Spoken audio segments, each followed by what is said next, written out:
अस्सलाम वालेकुम नाज़रीन, नून लीग के बारे में दुनिया जानती है कि वो अवाम का पैसा लूटकर दूसरी पार्टी से लोटों और मुनाफिकीन को खरीदते हैं और किस तरह पाकिस्तान में गंदी सियासत करते हैं। इसके साथ साथ पीपल्स पार्टी का भी यही वतीरा रहा है, खासकर जब से आसिफ अली जरदारी पीपल्स पार्टी को संभाल कर बैठा है।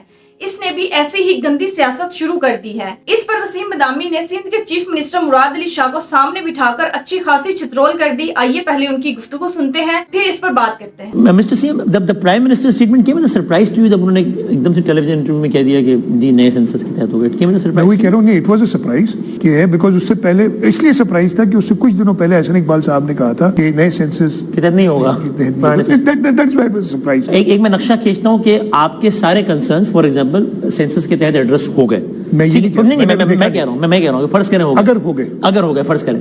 अब वो कहते हैं कि मुराद साहब सिर्फ मसला ये है कि सारे हमने आपके कंसर्न एड्रेस कर दिए। अब सिर्फ ये कि चूंकि ये एक्टिविटी अब होनी है डिलिमिटेशन वाली और सारी जितना आइन अलाउ कर रहा है इसमें, तो बस सब ये है कि अब इस वजह से इलेक्शन जो है ना 90 प्लस 60 दिन हो जाए, तो आप मान जाएंगे या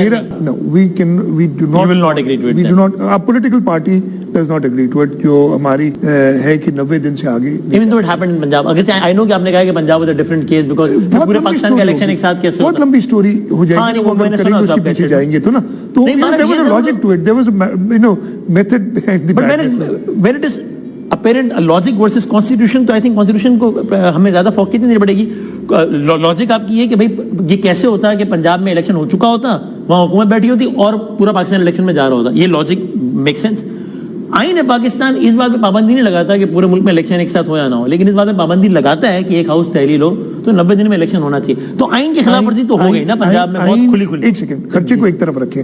यही कि जी एक बार इलेक्शन किए, एक केयरटेकर गवर्नमेंट लाए, फिर एक इलेक्टेड गवर्नमेंट आई, 6 महीने बाद फिर इलेक्शन हुए, फिर उस इलेक्टेड गवर्नमेंट को पीछे हटाया गया, एक केयरटेकर गवर्नमेंट ले आए पंजाब में और केपीके में। अगर सूबाई तो नहीं हो रहा ना, तो सूबाई निगरान गवर्नमेंट नहीं आती, फेडरल हो रहा है। फेडरल में बहुत अपनी मर्जी जो अपनी मर्जी से जिस तरीके से स्पिन करे।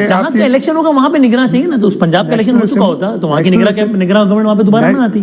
नेशनल असेंबली के इलेक्शंस हो रहे हैं, अब मैं आपको बता रहा हूँ लोकल गवर्नमेंट के इलेक्शंस में हमें काम करने से रोक दिया जाता है, हटाया नहीं जाता, लिटरली काम करने से रोक दिया जाता है कि कोई ट्रांसफर कर दिया जाता पंजाब में, गैर फाल कर दिया जाता। फिर यार कितनी बार गैर फाल होंगे लोग? बट सामने आईन पाकिस्तान खड़ा है ना, तो उसको भी तो हम लोग वेटेज देना है। मैंने कहना आपने एज ए होल देखना आईन को।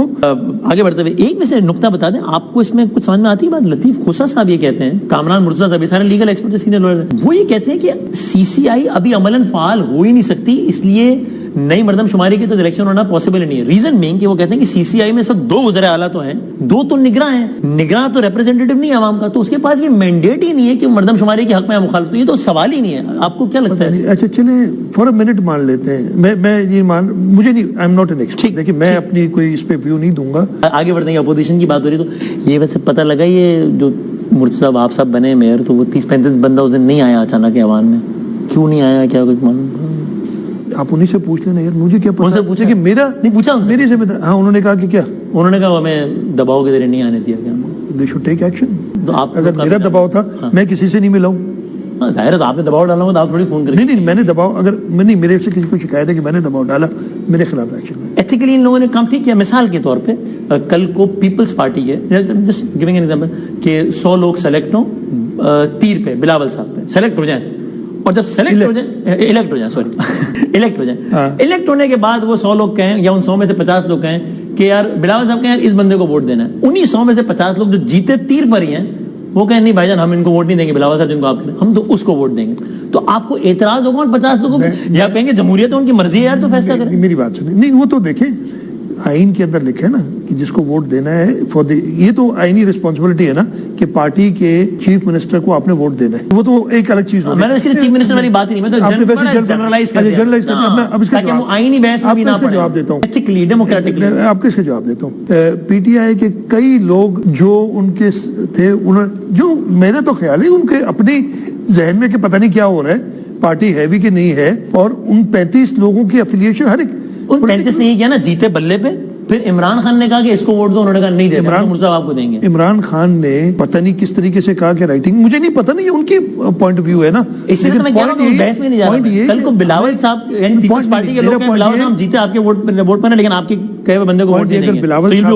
بلاول صاحب اگر کہیں تو غلط ہوگا, بلاول صاحب مراد علی شاہ کو کہیں اور مراد علی شاہ خود ہی پتلی گلی سے نکل جائے. ان دس کیس کون نکلا پتلی گلی سے؟ جو جنہوں نے ان کے بھائی دیکھیں طریقہ کار ہوتا ہے نا, جب ہم صاحب نے نعیم الرحمان صاحب کے ساتھ ملاقات کر کے تصویر کیا بھائی ان کو ووٹ, میرا خیال ہے نمائندہ نعیم الرحمان, ان لوگوں نے نہیں دیتے ووٹ, نعیم الرحمان کو نہیں دیں گے. پتہ نہیں کنوے کیا کہ نہیں کیا, پتہ نہیں. تصویر یہ تصاویر تو بہت آ جاتی ہے, تصاویر تو ہماری بھی لوگوں کے ساتھ آ جاتی ہے. اسی لیے میں سے بڑی میں کہہ رہا ہوں کوئی بھی بندہ یعنی کیا ایتھیکلی جو بندہ جس ٹکٹ پہ جیتے اس کو اسی کے ریپرزینٹیٹیو کو ووٹ دینا چاہیے, یعنی جنرلی ایک اصول کی بات کر رہے ہیں. اصولی تو یس, اصولی طور پہ یس, لیکن اس کے لیے ضروری ہے کہ پارٹی بھی آپ کی انٹیکٹ ہے. پارٹی کی حالت پتہ نہیں کیا ہو گئی ہے. آگے بڑھتے ہوئے ٹاکنگ اباؤٹ ایک سوال ضمنی, پھر آگے بڑھتے ہیں. ٹاکنگ اباؤٹ ڈیموکریٹک نارمز, مراد علی شاہ صاحب جس ہاؤس کے آپ سربراہ رہے ہیں اور 2 دفعہ رہے ہیں کنزیکٹیو, یعنی بالکل اس ٹینیور میں, اس سے پہلے بھی زبردست بات ہے. پیپلز پارٹی ڈیموکریٹک کریڈینشیلز اور نارمز کی بات کرتی ہے. خود آپ کہتے ہیں چارٹر آف ڈیموکریسی آئین پاکستان کے بعد سب سے مقدس عمل. اس جیت پڑھا ہے میرے پاس چارٹر آف ڈیموکریسی, اس میں آپ نے خود لکھا کہ ہم جمہوری روایات کو آگے بڑھانے کے لیے جو پبلک اکاؤنٹس کمیٹی ہے اس کا جو سربراہ ہوگا وہ یا اپوزیشن لیڈر ہی ہوگا یا اس کا نامزد کردہ کوئی بندہ ہوگا. لیکن سندھ میں حال یہ ہے کہ آپ نے پبلک اکاؤنٹس کمیٹی کا سربراہ تو اپوزیشن لیڈر کو نہیں بنایا, یا ان کے نامزد کردہ بندے کو. پوری پبلک اکاؤنٹس کمیٹی میں اپوزیشن ہی نہیں, وہ خود ریپرزنٹیشن ہی نہیں ہے. آپ چارٹر آف ڈیموکریسی کے سگنیٹری تو بنے. جب نیشنل اسمبلی میں چارٹر آف چودھری نثار صاحب کو بنایا تو آپ دونوں سگنیٹری تھے. میں نے کہا سب سے پہلے تو آپ ہمیں ایک طرف, وہ تو کہتے ہیں نا کہ چارٹر آف ڈیموکریسی جو ہے نا ایک ڈھکوسلا ہے, وہ تو ان کی تو پبلک پوزیشن ہے نا. آپ تو کہتے ہیں نا کہ سب سے معتبر ڈاکیومنٹ ہے, معتبر ہے, آپ کی لیکن ان ریسپانسبلٹی ہے نا کہ آپ اس کو فالو کریں. جو اس پہ بلیو کرتے ہیں ہم اسی کے ساتھ بات کریں گے. آپ تو بلیو کرتے ہیں نا, تو آپ جو اس کے ساتھ بلیو کرتے ہیں ہم اس کے ساتھ ہم they are not bound to, if they are not bound to them they should ask for it. ہم جو ہے کہہ رہے ہیں کہ اس لیے نہیں کہ وہ بلیو ہی نہیں کرتے اس پر ڈاکیومنٹ پہ. اور یہ لیکن آپ تو اسے بلیو کرتے ہیں نا کہ پبلک اکاؤنٹس کمیٹی کا اختیار اپوزیشن کے پاس ہونا چاہیے تاکہ صحیح اکاؤنٹیبلٹی ہو سکے. اب دیکھیں یہ پھر بہت زیادہ میں پی ٹی آئی کے بارے میں بات نہیں کرنا چاہتا. ابھی تک باقاعدہ مشاورت نگراں ناموں پر ابھی شروع ہوئی ہے, ضرورت ہی نہیں ہے کیونکہ وہ ہاؤس تحلیل ہونے کے بعد جو 3 دن ہے اس میں. دیکھیں میں اپنی پولیٹیکل پارٹی سے مشورہ کر کے کچھ نام ضرور شارٹ لسٹ کروں گا. میں نے سنا ہے کہ متحدہ قومی موومنٹ شروع ہو گئی ہے, کے پاس گئی ہے. ہاں, تو متحدہ قومی موومنٹ نے اپنا کام شروع کیا. ان کے پاس 2-3 پولیٹیکل پارٹی ہے, ایم کیو ایم ہے, ٹی ایل پی ہے, پی ٹی آئی ہے, انکلوڈنگ پی ٹی آئی. ان کو کرنا چاہیے, ان کو کرنا چاہیے, انکلوڈنگ عمران خان والے پی ٹی آئی, کیونکہ پی ٹی آئی کے 2-3 گروپ ہو گئے نا.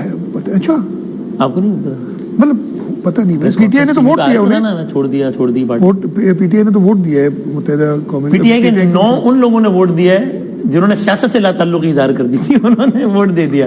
حالانکہ سیاست سے انہوں نے ایم پی اے تو ہے نا ابھی تک ووٹ دے سکتے. آن پیپر تو ایم پی ہے, پیپر ہے نا, پیپر والے ہی ہوتا ہے ایم پی اے, باقی تو خیر چھوڑے, یہ لمبی بحث پڑ جائے گی. ناظرین, جب وسیم بدامی نے سوال کیا کہ جب لوگ پیپلز پارٹی سے الیکٹ ہونے کے بعد ایم این ایز اور M P As Bilawal Bhutto کے خلاف ووٹ کریں گے تو کیا برا نہیں لگے گا, اس پر چیف منسٹر چونکہ چنانچہ کرنے لگے. پتا تو ان کو بھی ہے کہ یہ کس قدر گندی سیاست ہے اور کس طرح ہارس ٹریڈنگ کی جاتی ہے اور کس طرح عوام کا پیسہ لوٹ کر لوٹوں کو خریدا جاتا ہے اور پھر دوبارہ ملک پر مسلط ہو کر عوام کا پیسہ مزید لوٹا جاتا ہے. اور یہی حرکت رجیم چینج آپریشن میں جب شہباز شریف کو امپورٹڈ وزیر اعظم بنا کر بٹھایا گیا تب ہوئی, اور یہی حرکت آزاد کشمیر, گلگت بلتستان اور کراچی کے بلدیاتی انتخابات میں ہوئی. لوگوں کو زبردستی بلیک میل کر کے اور پیسہ دے کر خرید لیا گیا اور پی ٹی آئی کے خلاف کھڑا کر دیا گیا. ناظرین, مکافات عمل بھی ایک چیز ہے, یہ آج جیسا کر رہے ہیں کل کو ان پر ہی الٹا پڑے گا. ناظرین, اس بارے میں آپ کی کیا رائے ہے کامنٹ میں ضرور بتائیے گا. اگلی ویڈیو میں ملتے ہیں, تب تک کے لیے اللہ حافظ.